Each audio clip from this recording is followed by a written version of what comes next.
السلام عليكم ورحمة الله وبركاته. يا مساء الخير على أحلى ناس في الدنيا. النهاردة إن شاء الله نعمل مع بعض القراقيش بالعجوة، وزي ما انتم شايفين كده كلها لون واحد. وعايزة أقول لكم هشة جدا وبتدوب في البق، وتستاهلوا تجربوها. طبعا العيد داخل إن شاء الله، رمضان داخل علينا اهو، وإن شاء الله هنعملها. وكده كده احنا قلنا قبل كده أي حاجة بنحب نعملها بنعملها في أي وقت، مش لازم تكون في مناسبة علشان نعملها. اول حاجه نسمي الله كده ونصلي على الرسول. واللي متابعني كده وفاتح الفيديو معايا دلوقتي في الدقيقه دي، فضلا وليس امرا يحط لايك كده ويشترك في القناه لو مشتركتيش. وشوفي بقى الكميه ما شاء الله، دي كيلو دقيق بس، من كيلو دقيق بس رقيش عملت الكميه دي. اول حاجه نسمي الله ونصلي على الرسول. تعالي مع بعض كده معايا 600 جرام من السمنه. انا هنا بقول لكم صباح الخير عشان كنت بعملها من الصبح كده، فاي ما بعملها من الصبح عايزه اشم ريحه الخبيث في البيت.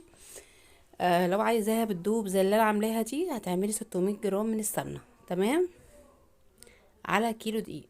عندي هنا كوبايه من اللبن، مقدار ربع كيلو. وحطيت عليها معلقه من الخل عشان عايزه اللبن يروب معايا زي ما انت شايفه كده. عندي نص كوبايه من السمسم، معلقه كبيره من ريحه الكحك، معلقتين من السكر عشان طبعا هنحشيها بعجوه، فحاطه معلقتين بس بالسكر. تمام. وعندي هنا كيلو من الدقيق. عندي هنا دقيق اللي هو جميع الاغراض. تمام كده. وعندي فانيليا وعندي خميرة وعندي معلقة صغيرة من البيكنج باودر. حطيت الدقيق في العجان كده بالشكل ده، طبعا عجان او طبق اي حاجة انت بتعجني فيها. وحطيت السكر والسمسم، كل المواد الجافة هحطها.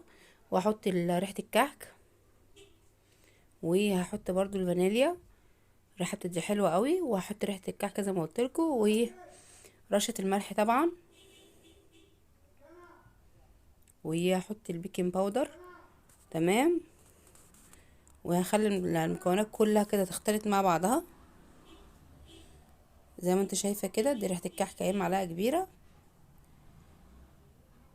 وهدوب شويه كده المكونات، وبعد كده هنزل السمنه. طبعا السمنه دافيه مش سخنه، انا حطاها دافيه. انا مش بعمل كحك على السخن، انا بعمل قراقيش عاديه خالص، فمش عايزه اسخن السمنه. هرجع بقى احط كده السمنه زي ما انت شايفه كده 600 جرام. وبعد كده عايزه ادوبها كده ببعضها زي ما بنبس الكحك كده في العيد، هنبس. هفضل اقلب كده بالعجان لحد ما كل كميه الدقيق اللي قدامك دي تختفي خالص. وعايزه بسها شويه كده لحد ما تشرب السمنه كلها وتبقى عجينه طريه. هرهلكوا دلوقتي. تمام، زي ما انتم شايفين كده. انا مش بعجن، انا ببس الدقيق زي ما كنا بنحط السمنه على الدقيق كده، ونفضل نفركها بايدينا عشان نشربها وتنعم معايا، وتبقى الكحكايه او القراقيش بتاعتنا ناعمه وطريه كده زي ما انتم شايفين. طبعا شايفينها في اول فيديو دايبه دوب دايبه طبعا، وناعمه جدا لانها اتبست كويس. انا هنا احط هنا كيس الخميره زي ما انتم شايفين على كوبايه اللبن الدافيه. وزي ما قلت لكم انا حطيت معلقه خل علشان اروب اللبن. تمام. هنزل بس العجينه سوري الخميره علشان لزقت في المعلقه زي ما انتم شايفين. هدوبها واسيبها على جنب كده لحد ما اتاكد ان ال- العجين بتاعي شرب السمنه واتبس كويس زي ما انت شايفه كده. هبتدي بقى انزل كل المج كده بالظبط، لان هو معيار المج اللي هو ربع كيلو لبن عليه كيلو دقيق زي ما انت شايفه كده، يعني ملو كوبايه بالظبط. مش هزود سوائل تاني. طبعا خلي بالك اللي فيه دقيق بيختلف عن النوع من التاني، ممكن ما تستخدميش الكوبايه كلها، وممكن تحتاجي ميه تاني لو انت عايز، يعني حسب النوع الدقيق اللي انت جايباه. تمام. انا هنا مبطئه كده السرعه شويه علشان انا يعتبر ان انا بقلب الدقيق في السوائل بس، مش عايزه اعجن ولا اي حاجه علشان طبعا ما صحيش ماده الجلوتين في الدقيق، ويبقى القراقيش بتاعتي لها عرق كده وبتشد معايا او ناشفه. فانا بعمل على قد ما انا يعني، بص بعمل بالراحه اكني بقلب بايدي بالراحه. تمام. هاجي بقى يعني اجهز الحشوه. عندي هنا كيلو الا ربع من العجوه الطريه. العجوه طبعا اللي هي بتاعه البلح، يعني فصصناها ودعكتها بسمنه كده. وبعد كده هبتدي مع بعض كده هعملها على شكل ايه، القراقيش. صبعتها صوابع كبيره كده علشان طبعا لما اعمل القراقيش بالشكل ده احطها بالطول كده في نص القراقيش بالظبط. تمام.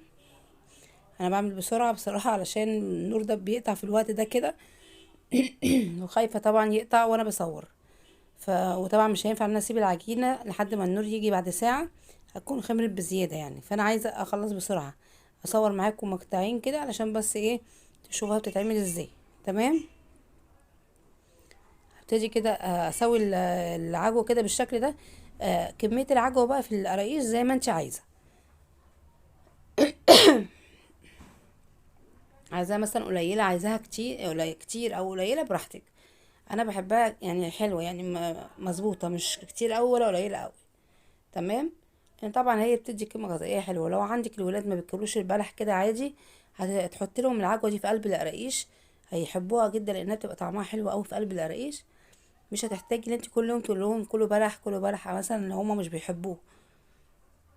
يعني انا عندي الولاد مش بيحبوا البلح كده، يعني حتى في رمضان لما بنيجي نبل بلح ما بيرضوش ياكلوا كده، فلازم ادخله لهم في اي حاجه.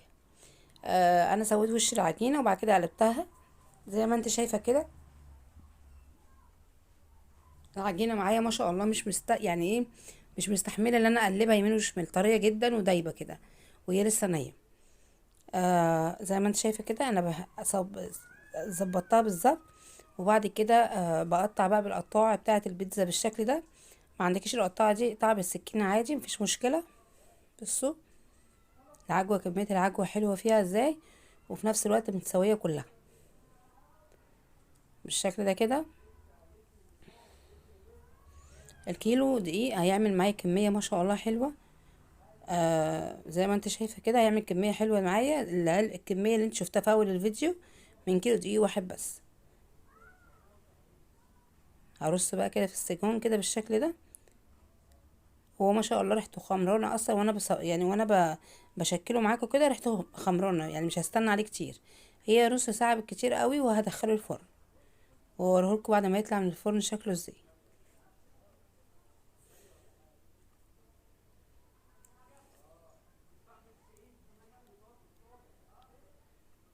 انا مبطئه الفيديو شويه علشان لو اول مره تشوفوا لي طريقه القراقيش، البنات طبعا لسه بادئه تخش المطبخ جديد وعايزه تعمل اي حاجه في بيتها زي كده. طبعا مش عايزه اقولك سعر القراقيش دلوقتي وصل كام في الافران. البقسماط اللي كنا بنجيبه 12 جنيه وعشرين جنيه ده ما بقاش في حاجه زي دلوقتي كده. دلوقتي بقى الكيلو معدي يعني بحدود 75 جنيه. معرفش بقسماط على ايه يعني 75 جنيه، بس يعني ايه نحاول نعمل كل حاجه في البيت. طبعا الخامات غليت وكل حاجة، بس ايه على قد ما نقدر نجيب ونعمل في البيت احسن واوفر بكتير وانضف بكتير.